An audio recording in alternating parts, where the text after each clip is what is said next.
പോർച്ചുഗീസുകാർ കണ്ട കേരള ക്രിസ്ത്യാനികൾ. യൂറോപ്പിന്റെ വിദൂര പ്രവിശ്യകളിൽ ക്രിസ്തീയത എത്തുന്നതിനും എത്രയോ മുൻപ് കേരളത്തിൽ ക്രിസ്ത്യാനികൾ ഉണ്ടായി കഴിഞ്ഞിരുന്നു. പോർച്ചുഗീസുകാരുടെ റോമൻ കത്തോലിക്ക മതത്തിനേക്കാളും എത്രയോ പുരാതനമായിരുന്ന ഒരു വിശ്വാസത്തിന്റെ പിന്തുടർച്ചക്കാരായിരുന്നു പോപ്പിനെക്കുറിച്ച് കേട്ടുകേൾവി പോലുമില്ലാത്തവർ.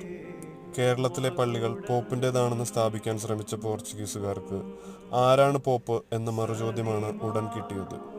പോർച്ചുഗീസുകാർക്ക് കടുത്ത മനോവ്യഥ നൽകിക്കൊണ്ട് മലയാളി ക്രിസ്ത്യാനികൾ വത്തിക്കാനിലല്ല, മറിച്ച് ഇന്നത്തെ തുർക്കിയിലുള്ള അന്തോക്കിയ പിതാവിൻ്റെ കീഴിലുള്ള നെസ്തോറിയ പള്ളിയിലാണ് വിശ്വസിച്ചിരുന്നത്.